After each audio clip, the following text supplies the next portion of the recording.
सोचो, प्रकाश की गति से सफर कर रहे हो। ये ऐसा ख्याल है जिसने न जाने कितनी साइंस फिक्शन कहानियां बनाई हैं। क्या हम एक दिन ब्रह्मांड में घूमते हुए दूर के तारों और आकाश गंगाओं तक पहुंच पाएंगे? ये सोच ही रोमांचक है। ऐसे शानदार स्पेसशिप की तस्वीरें मन में लाती है जो ब्रह्मांड में सफर कर रहे हैं। प्रकाश की गति केवल इस बारे में नहीं है कि प्रकाश कितनी तेजी से यात्रा करता है। यह हमारे ब्रह्मांड में अंतिम गति सीमा का प्रतिनिधित्व करता है, एक बाधा जो अंतरिक्ष और समय के ताने बाने को नियंत्रित करती है। प्रकाश आश्चर्यजनक गति से यात्रा करता है, लगभग 299,792,458 मीटर प्रति सेकंड, यानी लगभग 1,86,282 मील प्रति सेकंड। इसे समझने के लिए कल्पना करो कि आप पृथ्वी के चारों ओर सिर्फ 1 सेकंड में 7.5 बार चक्कर लगा रहे हैं। इतनी तेजी से प्रकाश यात्रा कर सकता है। सोचो कि आकाश में बिजली चमकते हुए आपको कितनी जल्दी दिखाई देती है। ऐसा इसलिए है क्योंकि प्रकाश इतनी तेजी से यात्रा करता है कि यह आपकी आंखों तक लगभग तुरंत पहुंच जाता है। अब कल्पना करो कि वही बिजली लाखों मील दूर, मान लीजिए सूर्य पर, चमकती है। उस घटना से निकलने वाले प्रकाश को पृथ्वी तक पहुंचने में लगभग 8 मिनट का समय लगेगा। यह देरी अंतरिक्ष में शामिल विशाल दूरियों को उजागर करती है। प्रकाश की गति से भी ब्रह्मांड में जानकारी को यात्रा करने में समय लगता है। इस साधारण तथ्य का ब्रह्मांड के बारे में हमारी समझ और इंटरस्टेलर यात्रा की संभावनाओं पर गहरा प्रभाव पड़ता है। हमारी आकाशगंगा, मिल्की वे, अरबों खरबों सितारों का एक सर्पिल आकार का संग्रह है। यह इतना विशाल है कि इसके विशाल आकार को समझना मुश्किल है। अगर हम मिल्की वे को छोटा करके पूरे अमेरिका जितना कर दें तो हमारा पूरा सौर मंडल एक सिक्के के आकार का होगा। अब कल्पना करो कि इस विशाल संरचना में प्रकाश की गति से यात्रा कर रहे हैं। इस अविश्वसनीय गति से भी हमें आकाशगंगा के एक छोर से दूसरे छोर तक जाने में लगभग 1 लाख साल लगेंगे। यह पूरे दर्ज मानव इतिहास से भी ज्यादा लंबा है। हमारी अपनी आकाशगंगा की विशालता इंटरस्टेलर यात्रा की भारी चुनौती को रेखांकित करती है। भले ही हम प्रकाश की गति प्राप्त कर लें, फिर भी आकाशगंगा के भीतर यात्रा करने में हजारों साल लगेंगे। अगर हमारी अपनी आकाशगंगा के भीतर यात्रा करना कठिन लगता है तो अन्य आकाशगंगाओं की दूरियों पर विचार करें।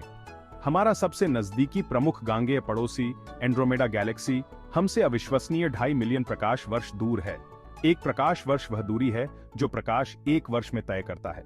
ये माप की एक इकाई है जिसका उपयोग खगोलविद सितारों और आकाशगंगाओं के बीच की विशाल दूरियों का वर्णन करने के लिए करते हैं। 2.5 मिलियन प्रकाश वर्ष को समझने के लिए इस पर विचार करें।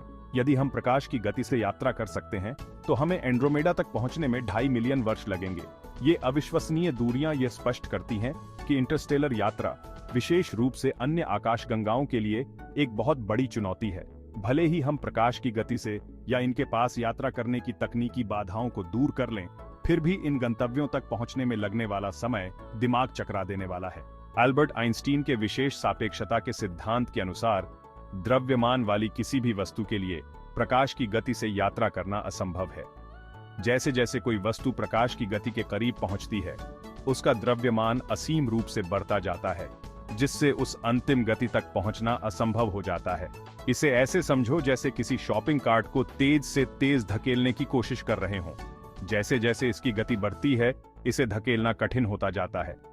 कल्पना करो कि जैसे ही गाड़ी प्रकाश की गति के करीब पहुंचती है, वह असीम रूप से भारी हो जाती है, जिससे उसे और तेज धकेलना असंभव हो जाता है। आइंस्टीन का सिद्धांत इच्छुक इंटरस्टेलर यात्रियों के लिए एक बड़ी बाधा प्रस्तुत करता है। यह बताता है कि प्रकाश की गति तक पहुंचना केवल तकनीकी प्रगति की बात नहीं है, बल्कि भौतिकी के नियमों द्वारा लगाई गई एक मूलभूत सीमा है। हालांकि इसका मतलब यह नहीं है कि हमें ब्रह्मांड की खोज की सारी उम्मीदें छोड़ देनी चाहिए। जहां आइंस्टीन का सापेक्षता का सिद्धांत बताता है कि प्रकाश की गति से यात्रा करना असंभव है, वहीं यह अंतरिक्ष की विशाल दूरियों को पार करने की अन्य संभावनाओं की ओर भी इशारा करता है। कुछ भौतिकविदों का मानना है कि वर्महोल और ताना ड्राइव जैसी सैद्धांतिक अवधारणाएं संभावित रूप से हमें प्रकाश की गति सीमा को दरकिनार करने की अनुमति दे सकती है। एक कागज के टुकड़े को मोड़ने की कल्पना करो ताकि 2 दूर के बिंदु स्पर्श करें। एक वर्महोल सैद्धांतिक रूप से स्पेस-टाइम के ताने बाने के माध्यम से एक शॉर्टकट की तरह होगा जो ब्रह्मांड में 2 दूर के बिंदुओं को जोड़ता है। दूसरी ओर एक ताना ड्राइव में एक स्पेसशिप के सामने की जगह को संकुचित करना और उसके पीछे की जगह का विस्तार करना शामिल होगा। अनिवार्य रूप से एक ताना बुलबुला बनाना जो जहाज को भौतिकी के नियमों को तोड़े बिना प्रकाश से भी तेज गति करने की अनुमति देता है। वे इंटरस्टेलर यात्रा के भविष्य के लिए आशा की एक किरण प्रदान करती हैं। तो दोस्तों, यह था हमारा आज का वीडियो, जिसमें हमने जाना कि क्या प्रकाश की गति से यात्रा कर हम दूसरी आकाशगंगाओं में जा सकते हैं। अगर आपको हमारा यह वीडियो पसंद आया हो तो लाइक और सब्सक्राइब करना न भूलें। मिलते हैं अगले वीडियो में एक और रोमांचक विषय के साथ।